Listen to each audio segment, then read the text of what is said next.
미국 뉴욕 증시가 미중 무역 전쟁 우려 여파로 이틀째 크게 하락했습니다. 중국이 희토류를 미국에 대한 반격 카드로 사용할 가능성을 노골적으로 시사하고 있고 환율 보고서 관련해서도 미중 간 치고받는 싸움이 계속되고 있습니다. 취재기자 나와 있습니다. 박 기자, 먼저 뉴욕 증시부터 볼까요? 네, 3대 뉴욕 증시 모두 다 하락 마감이 됐는데요. 미국과 중국의 무역 전쟁이 확전 양상을 보였기 때문이다, 이러한 분석입니다. 다우지수를 먼저 보면 표 보시는 것처럼 어제보다 221.36포인트 떨어진 25,126.41로 마감됐습니다. S&P 지수도 19.37포인트 떨어졌고 나스닥도 60.04포인트 하락하면서 장을 마쳤습니다. 네, 중국이 미국과의 결전 의지를 더 강화하고 있다면서요? 네, 맞습니다. 인민일보 보도가 된 건데요.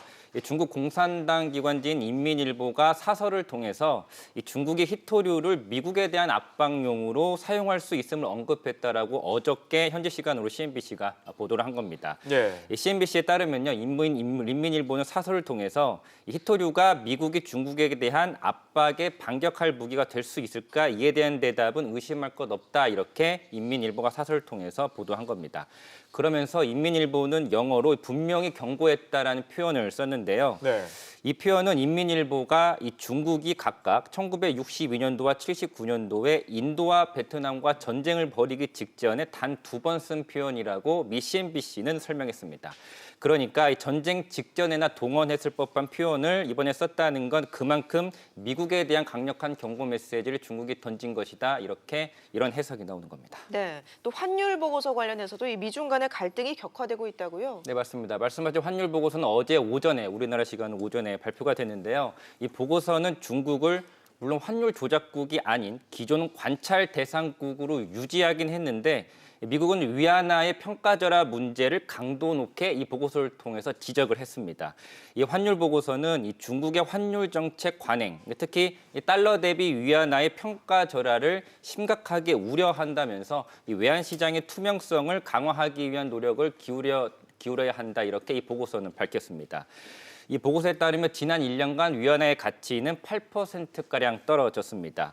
이에 대해서 중국도 즉각 되받아쳤는데요. 중국 외교부는 현재 시간으로 어제 직접 브리핑을 통해서 미국은 다른 국가의 환율 정책에 대해서 일방적인 평가를 멈춰야 된다면서 어떤 국가가 환율을 조작했다는 것을 미국이 결정하는 게 아니다, 이렇게 강도 높게 반박했습니다. 이런 가운데 미중 무역 갈등이 금융시장으로 확장될 가능성도 높아지고 있다면서요? 네, 맞습니다. 이 뉴욕타임스 보도에 따르면요, 현지 시간으로 28일 보도된 건데 무역 전쟁의 다음 전투는 월스트리트에 대한 중국의 접근권이 될 수 있다, 이렇게 보도를 했습니다. 그러니까 미국의 정부와 의회 안팎에서 이 중국의 미국 자본시장 접근권을 제한해야 된다라는 목소리가 나오고 있다는 그런 내용인데요. 실제 지난달에 공화당과 민주당 미 상원 의원들은 미국에 상장하는 중국 기업 중에서 국가 안보에 위협이 된다라든지 또 인권 침해에 연루된 기업들에 대해서는 공개 의무를 확대하라고 미 상원 의원들이 트럼프 행정부에 이를 촉구하는 서한을 보낸 적이 있습니다. 뉴욕타임스는 동시에 이에 대한 중국의 반격 카드도 있다, 이렇게 예측을 했는데요.